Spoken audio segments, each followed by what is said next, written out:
Hello, my name is Dr. Ben Thompson. I am here with Dr. Suzanne May. We are audiologists here to talk about tinnitus. The specific topic of this video is what is the first thing to try to stop tinnitus? I'd like to introduce myself as the founder of Treble Health and someone who has been dedicated the last number of years of their life to the study of tinnitus. What are the causes, the different treatments, what are the therapies, what is new research for a cure? Dr. Suzanne, could you please introduce yourself? Hi, I'm Dr. Suzanne May. I'm one of the audiologists with Treble Health. I'm happy to be here.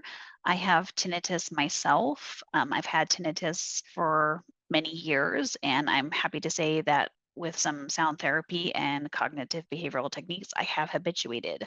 So happy to help all of our patients. Excellent. Let's talk about the first thing to try to stop tinnitus. When patients look for options, they have a lot of information online. There's a lot of different angles or different approaches for what they should try first. In our approach, we have seen that sound therapy is an excellent place to go first. What should we try to stop tinnitus? Should we use sound therapy as the first line of action? What do you think, Dr. Suzanne? I definitely think it's one of the things that is the first line of action with my condition. I had a head injury and I needed to physically heal first. But knowing that I'm an audiologist specializing in tinnitus, I knew that sound therapy is the most important thing to try and to do. So putting on a device on my ear to help with my tinnitus, it definitely gave me a relief in a sense that, okay, I know this is going to take time to heal, but this is my first steps in that healing process. When tinnitus becomes loud, overwhelming, bothersome, sound therapy can help provide some immediate relief, number one, and has been scientifically studied to promote this effect we call habituation. We're going to put up on the screen right now the 4 stages of habituation and explain what is the goal for using sound therapy. Because a common mistake or misconception people have is that if I start using sound therapy, then it's a crutch and I'll always need it. But I don't believe that's true. And from what we've seen, that's not the case. The image on the screen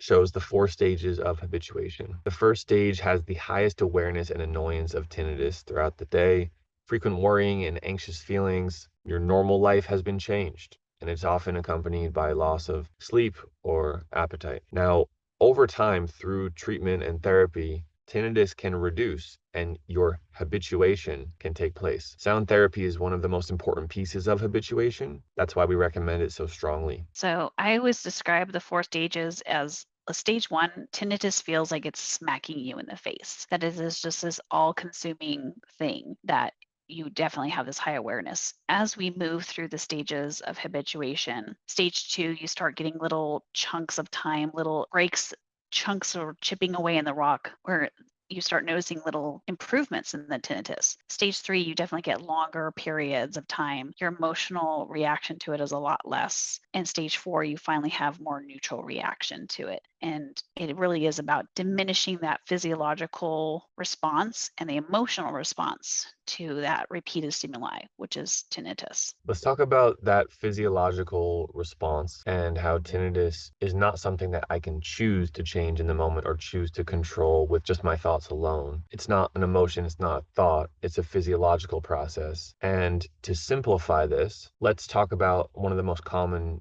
examples of habituation to a sound is the sound of my own breathing, the sound of your own breathing. It goes in and out through the nose, through the mouth, and every minute that sound is there. How much of your day are you thinking about the sound, even aware that it exists? Little to none, only when you put your attention on it. Now, that's an extreme example of habituation, but we're going after the same goal with tinnitus habituation. So hopefully y'all who are listening can connect that the sound of your tinnitus is a sound. Your brain perceives it as a sound. The sound of your breathing is a sound. We don't need to change the volume of the sound for the brain to habituate. Now, when the brain does habituate to the sound, in the case of tinnitus, usually the perceived volume is softer.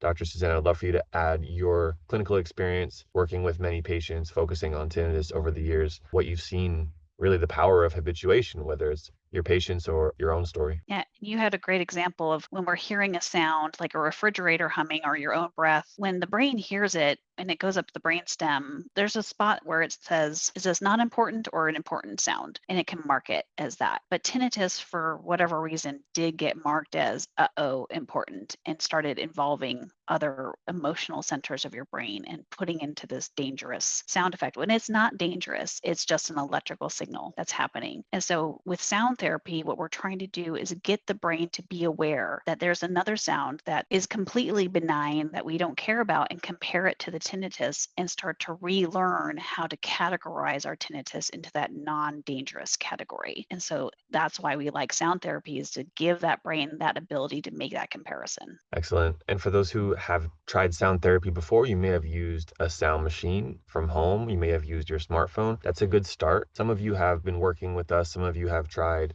tinnitus maskers, devices on the ears. We're going to put some images up on the screen now of what those look like, how you can connect them to your smartphone. They sit nicely in the ear and they provide the sound therapy effect. Now, should you go straight to tinnitus maskers? Well, if you developed tinnitus just a few days ago, let's give it some time. We don't need to jump right into it, but we want to monitor you closely, and that's what our team of audiologists at Treble Health does. That's the service we provide. You can work with us by signing up for a free consultation in the link below. What we have found is that we want to closely monitor our patients, because at some point there is this tipping point of saying, hey, look, the self-managing approach isn't working fast enough. It's not working well enough, or it's frankly not working at all. Let's move forward with medical devices that were designed for tinnitus, the ones that we see the most success with, which would be tinnitus maskers. Dr. Suzanne, you personally have used these. Would you like to speak on that for a moment? Yes. So when my tinnitus was very loud, 8 out of 10, I always tell patients that I had multiple sounds in my head and in my ears. And so having the sound therapy on my ear, where it's piping the sound directly into the canal through the auditory system, that was what worked the best for me by far. I loved that I can have